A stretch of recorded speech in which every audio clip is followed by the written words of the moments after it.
In this video, I'm going to demonstrate the Copenhagen side plank. The Copenhagen side plank is an excellent core exercise that strengthens the obliques and also the adductors.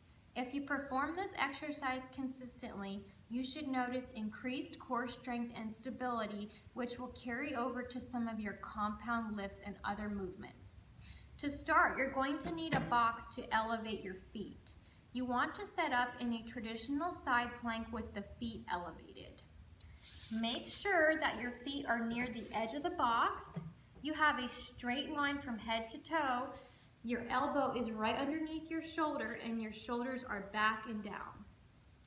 From this position, you're going to lift up into that side plank. Keep the bottom leg off the bench. Make sure you keep that straight alignment with your core. If you do this properly, you should feel the adductor on the top leg. Start with short durations of just 5 to 10 seconds per side, and make sure to do both sides. Make sure to keep up with this exercise and you'll notice improvements in your strength and stability with this movement.